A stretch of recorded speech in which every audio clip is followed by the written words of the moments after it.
You are essentially the invisible consciousness that underlies all manifestation. That's the essence of who you are. And when you can sense that, you can sense it in the other. And that means there's a spiritual, that is the transcendent dimension in a relationship. When you're not only there as a personality, as a mind and as a body, but you're also there as a field of conscious presence.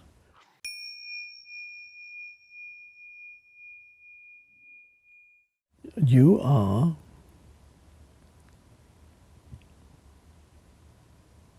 or every human being is actually ultimately invisible. What you see about a person is very little. What you see about a person is the physical body. That's the first thing you see, and whatever they may put on their body, that's the first thing you see. And often that's the first attraction. You're attracted to somebody's physical form, and that's when the relationship operates mainly on the physical level.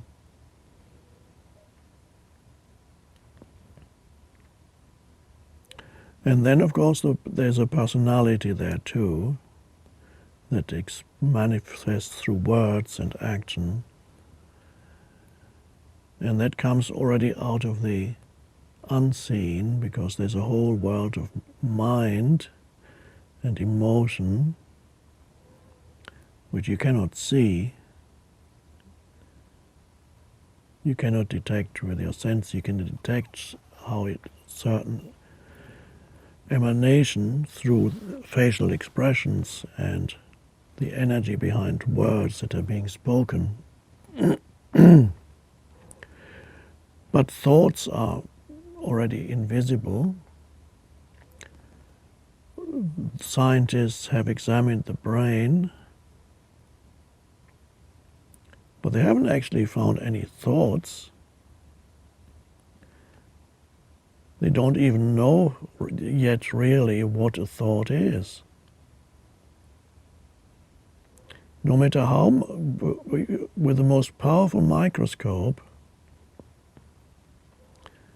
you're not going to discover, if you examine the brain of a person, you're not going to find any thought. Oh, there's a thought. So we know very little about the world of mind, really. And I'm only talking about thoughts so far, not even about the underlying consciousness of which thoughts are only a temporary expression.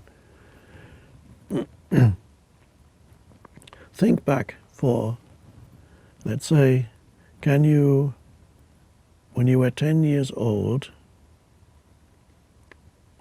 the house or the apartment where you lived, can you see it in your mind's eye?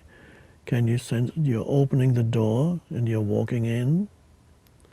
And then you're opening the door. If you had a room, you're opening the door to your room. And you can see what's in the room. And there's a kitchen too. And you were 10 years old. How old you're now, I don't know. Maybe it was 15, 30, 40, 50 years ago. Now I asked you that question, and suddenly the memory of that room came back to you. You can even, little details, even how something feels. How did the door handle feel? Why am I asking these questions? Well, in what form did this memory live in you? Did it live in your brain in the form of certain molecules or atoms that were or nerve impulses or whatever that said, oh, that's the living room, and that's the feeling of the door handle, and that's the smell of the kitchen. Which, how did that survive? And we don't know. It's all invisible. It's all the realm of the invisible. How does a memory survive in you? And you might not think about it for 20 years, and suddenly you remember something. Where did that live? And where do these hundreds of thousands of memories, where do they all live? So then you as the mind, you are invisible. And you as consciousness, the mind is only a manifestation of consciousness, totally invisible. The essence of who you are is totally invisible, and not even just the essence, even on the mental level you are invisible.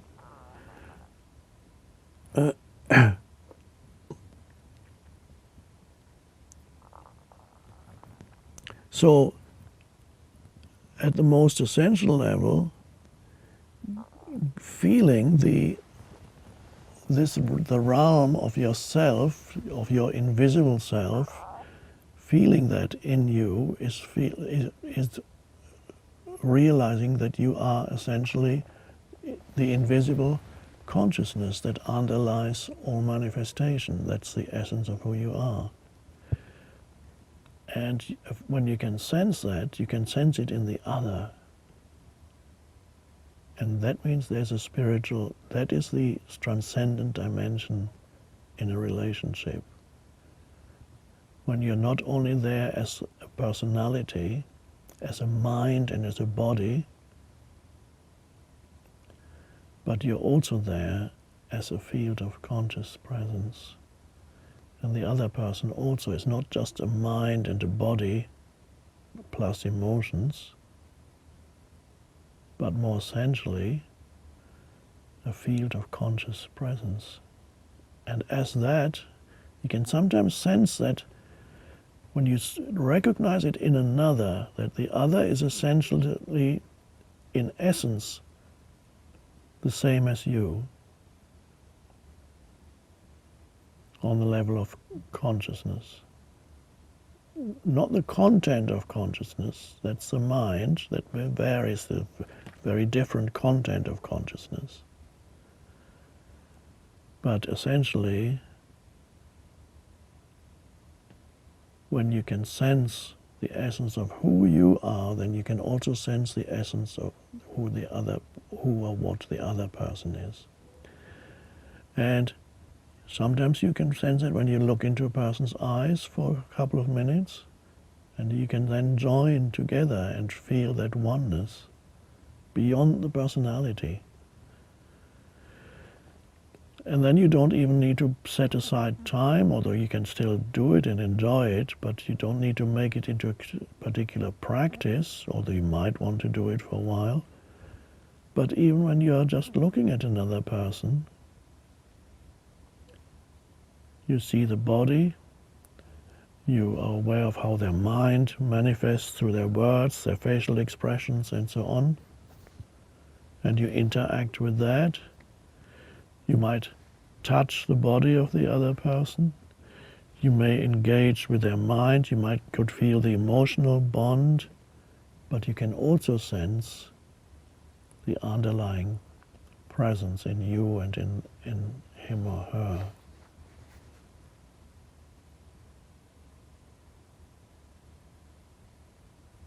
So that's spaciousness in the relationship. And then a great source of unconscious suffering in relationships is the need to be right. You find it all the time, couples having an argument. The need to be right. With great force, you need to show the other person that you are right. To make the other person wrong by implication, needing to be right is to need to make the other person wrong so the other person can finally agree with you, but he or she won't, of course, because they're in the same pattern.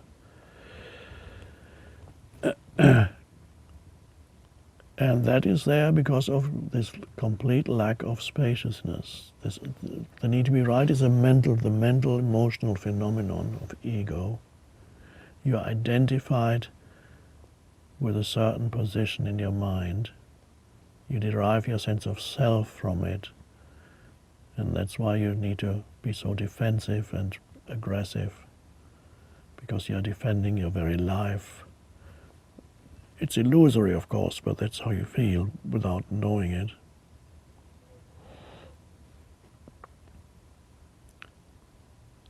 And that's ego. But if there's spaciousness in the relationship, you can have a discussion in a different way, where you're still able to listen to the other, and the other listen to you, and there's space around the mental positions, conscious space around it, and you are that space, you're not the position.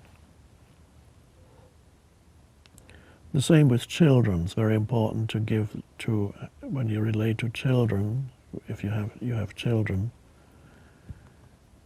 again, that element of spaciousness needs to be there, otherwise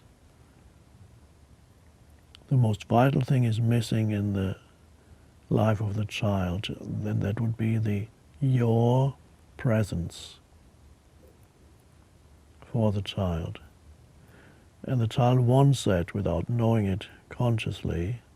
The child wants you to be there. And it just does not mean that you give attention to the child. Many parents give attention to the child only on the mental level, which usually means, now you need to do this. Don't do that. Have you done that? Now let's do this. What did you do? And so on.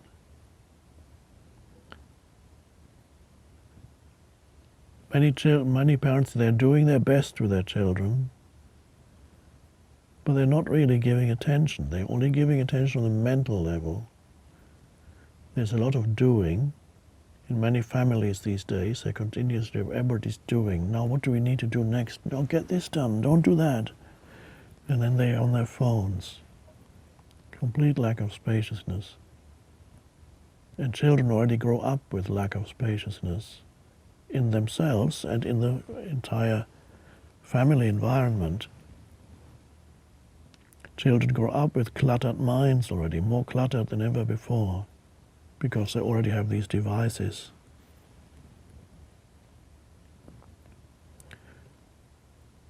So to counteract that, it's vital that the parents bring in the dimension of spaciousness. Listen to your child. Don't always say do this or don't do that. Just listen sometimes. Bring the being is another word for it. Bring the dimension of being it, so that the entire family environment is not consumed by continuous doing. Bring being. Doesn't mean you stop doing, but being is something deeper that can actually be the background to your doing. And occasionally you don't do, you just be, give attention. Acknowledge the child, acknowledge the essence of the child, not just relate to the mind of the child or the emotional level of the child. Acknowledge the essence of the child, but you can only do it if you're living from your essence. And the child wants to be recognized in his or her essence by you. It's very frustrating if the child feels that you're not really there, which is unfortunately the case with many parents who are not conscious. All the parents who are not conscious, the children feel you're not there, really. You're absent.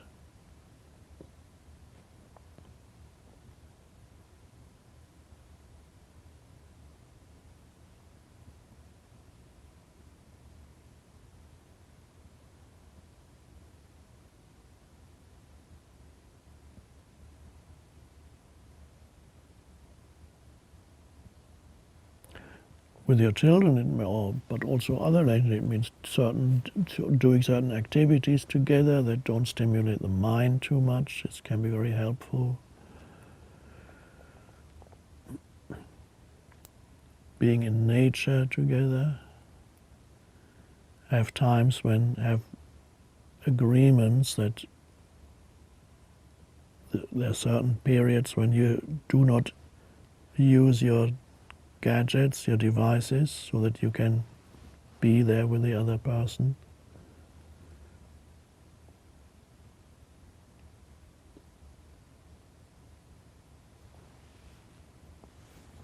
So the vital question, just to remember, is there space in this relationship?